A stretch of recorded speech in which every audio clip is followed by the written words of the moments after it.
నన్ను చంపితే ఆ ఆడియో కమిషనర్కి వెళుతుంది. నీకేం కావాలి చెప్పు. బ్యాంకులోకి వచ్చి బేరు బ్రాండీ అడుగుతారా? సరే, నువ్వు 500 కోట్లు తీసుకో, కాంప్రమైజ్ అయిపోదాం. ఎవిడెన్స్ మాత్రం ఇచ్చే. మిగతాది మొత్తం 25,000 కోట్లు.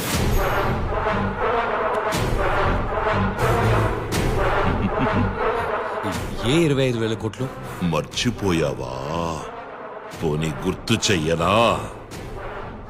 బాగా డీప్గా వెళ్ళిపోయా. నీకు డెత్ కన్ఫర్మ్. సార్, శామ్ దొరికాడు. అనుమానించే విధంగా కిలోమీటర్ దూరంలో ఒక కారు ఆగుంది. చెక్ చేసినప్పుడు సార్, నన్ను కాపాడండి సార్, ప్లీజ్. నేను అన్ని నిజాలు చెప్పేస్తాను. ఒకరోజు చైర్మన్ నన్ను పిలిచి ఎందుకు ఏంటి అని అడగకుండా చెస్లో ఉన్న 1,500 కోట్లలో 500 కోట్లను కొట్టేయడానికి మనుషుల్ని సెట్ చేయమన్నారు. నేను నా ఫ్రెండ్ ఏసీ రామచంద్రని కాంటాక్ట్ చేశాను. వాడు డాగ్ డెవిల్ని కాంటాక్ట్ చేశాడు, కానీ డాగ్ డెవిల్ చేయనని చెప్పాడు. చేయనన్న వాడికి ప్లాన్ తెలిసిపోయింది. డబుల్ క్రాస్ చేస్తే ఏం చెయ్యాలో తెలియక టెన్షన్ పడ్డాను. కానీ బయటకు చూపించుకోకుండా ఏం పర్వాలేదు, నువ్వు వేరే టీం చూడని చెప్పి డాగ్ డెవిల్ని వాచ్ చేయడానికి మనుషులు పెట్టాను. నేను అనుమానించినట్టే ఎప్పుడు ఇండియాకి రానివాడు ఇండియాకి వచ్చాడు. ఎందుకు రిస్క్ అని ఆ టీంనే లేపేయమన్నాను. కానీ ఇద్దరు మాత్రం ఎలాగో తప్పించుకున్నారు. నాకు తెలిసిందంతా చెప్పేశాను సార్, కాపాడండి సార్ ప్లీజ్. డిఫ్యూజ్ చేయండి.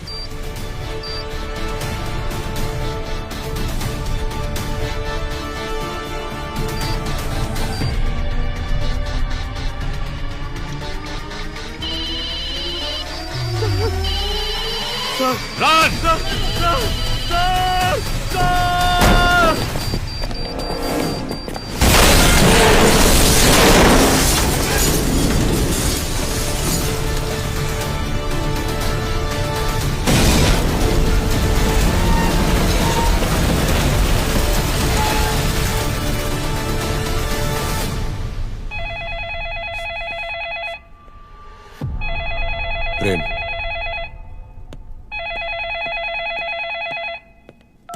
చైర్మన్, శామ్ చచ్చిపోయాడు. నీ వల్ల అయితే నీ ప్రాణాలు కాపాడుకో. ఎంక్వైరీ చేయాలి.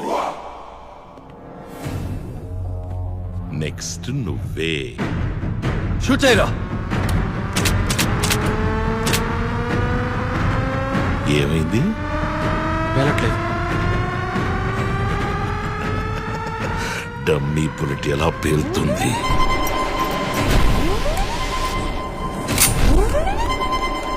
Beat the shit out of him!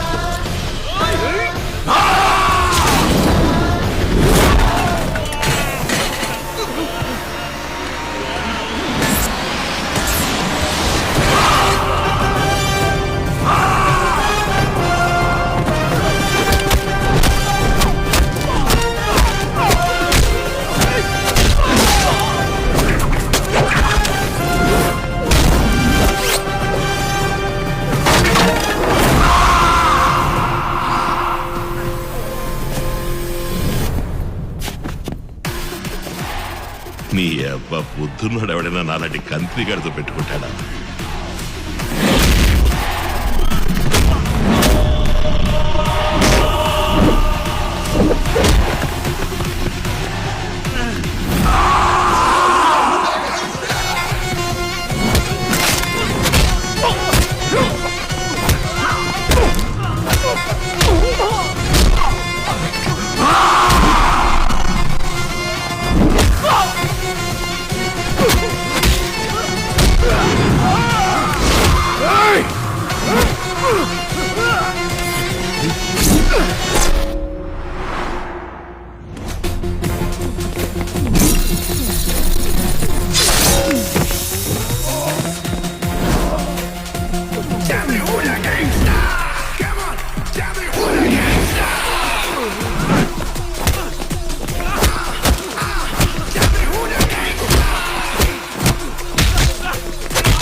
వెళ్ళన్రా.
నన్ను చంపేసి నువ్వు ఇక్కడి నుంచి తప్పించుకోలేవు. ఎవ్రీ 5 minutes 2 యాడ్స్ ప్లే చేయాలి. లైవ్ ని దానికి తగ్గట్టుగా స్టాకర్ చేసుకో. Got it? Okay and ticket tape ads ఎన్ని వచ్చినా వద్దనుకో. అన్నిటిని తీసుకోవాలి, అన్నిటిని స్క్రోల్ చేయాలి. బ్యాంక్ నుంచి ఒక ఎక్స్క్లూజివ్ వీడియో పంపించారు మ్యామ్. ఆనర్. ఏటీవీకి మాత్రమే దొరికిన యువర్ బ్యాంక్ దోపిడీదారుడి ప్రత్యేక వీడియోని ఇప్పుడు చూద్దాం. నమస్కారం. కమిషనర్ మీతో మాట్లాడింది నేను విన్నాను. Yes, his right. Bank is just not a business, service కూడా. నేను ఒక సంఘటన చెప్తాను. కమిషనర్ చెప్పింది కరెక్టో కాదో తెలుసుకుందాం.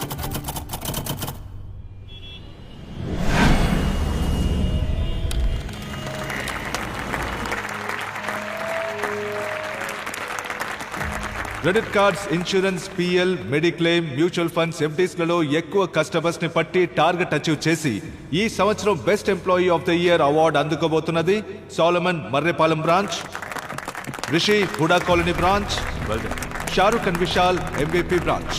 వీళ్ళందరూ 5 days గోవా ట్రిప్ ని గెలుచుకున్నారు. Give them a big hand.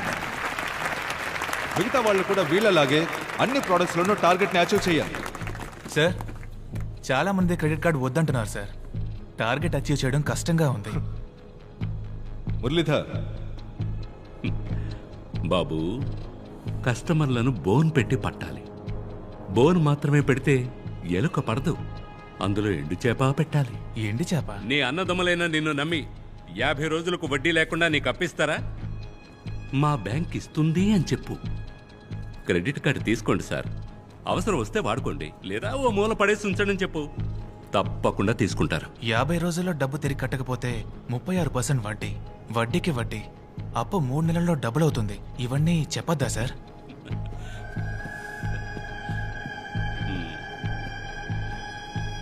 ఈ టై ఎందుకు కట్టుకోమంటావో తెలుసా? డీసెంట్గా ఉంటుందని కాదు, పొరపాటును కూడా నిజం బయటకు రాకుండా ఉండడానికి. అబద్ధం చెప్పాలా సార్? మనం అబద్ధం చెప్పట్లేదే బాబు, జస్ట్ నిజాన్ని దాస్తున్నాం అంతే. తప్పు కాదా సార్? తప్పు కాదనుకుంటే జీతం తీసుకోవచ్చు. సి, నువ్వు చేస్తే నీ కుటుంబాన్ని ఎవరు కాపాడతారు? ఇన్సూరెన్స్ చేయమని మనం అడుగుతున్నప్పుడు ఇంకొక మనిషి వచ్చి కాపాడతాడనే పరిస్థితి వచ్చేంత వరకు మనం ఇన్సూరెన్స్ ని విక్రయించవచ్చు. డబ్బులు లేకపోతే కుక్కలు కూడా నిన్ను పట్టించుకోవనే పరిస్థితి ఉన్నంత వరకు loan, debit card, credit card అన్నిటినీ విక్రయించవచ్చు. All the best. ప్రేమ్, ఆ కుర్రాన్ని వేరే ప్రోడక్ట్కి మార్చు.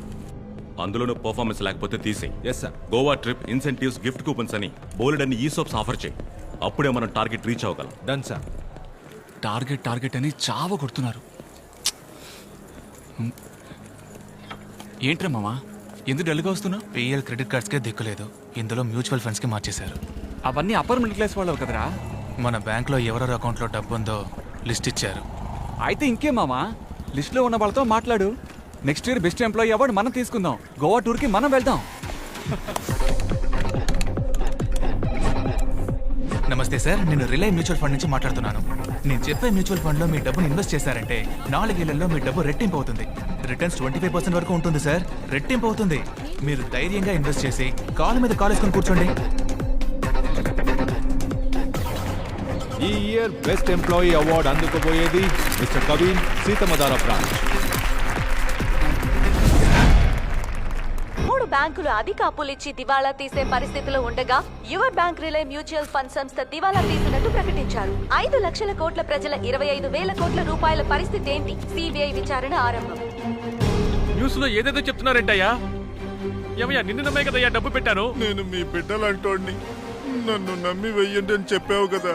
ఏయ్, బయటికి రారా. ఏయ్, ఇక్కడ బయటికి రారా. వచ్చి, మమ్మల్ని మోసం చేస్తావా? మమ్మల్ని మోసం చేస్తావా? నీ అంతు చూస్తావు.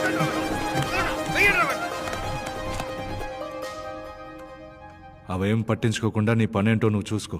ఏంటి సార్ ఇంత తేలిగా చెప్తున్నారు? మన బ్యాంక్ జస్ట్ మ్యూచువల్ ఫండ్స్ లో పెట్టుబడి పెట్టమని రికమెండ్ చేసింది. మ్యూచువల్ ఫండ్స్ వాడు షేర్ మార్కెట్లో పెట్టాడు, లాస్ అయింది. మనమేం చేయగలం? వెళ్ళు బాబు, నీకు ఇవన్నీ అర్థం కావు. అర్థమయ్యేలా చెప్పండి సార్, లేదా పోలీసుల దగ్గరికి వెళ్తాను. ఆ? నువ్వు అందరి దగ్గర సంతకాలు తీసుకున్న పేపర్స్లో కంపెనీ నష్టపోతే డబ్బు తిరిగి రాదని రాస్తుంది. అది చదివి చూపించావా? అయితే ముందు నిన్నే లోపలికి తోయాల్సి వస్తుంది. 5 లక్షల మంది డబ్బు, 25,000 కోట్లు లాస్. ఇదంతా ఎలా జరిగిందని వెళ్ళి జనానికి చెప్తే అర్థం కాలేదని పోతూ ఉంటారు. డబ్బు అంటే ఏంటి, డాలర్ ఎందుకని వరల్డ్ రిజర్వ్ కరెన్సీ, ఎందులో పెట్టుబడి పెట్టాలి, ఎందులో అసలు పెట్టుబడే పెట్టకూడదు, దేనికి అప్పు తీసుకోవాలి, దేనికి అప్పు తీసుకోకూడదని ప్రజలే తెలుసుకోవాలి. వాళ్ళని వాళ్లే కాపాడుకోవాలి. మనమేం చేయగలం చెప్పు? అంతా టైం అనుకోవాల్సిందే, అంతే. నేను మీ బిడ్డలంటోడిని, నన్ను నమ్మి వెయ్యండి అని చెప్పావు కదా. వాళ్ళని వాళ్లే కాపాడుకోవాలి.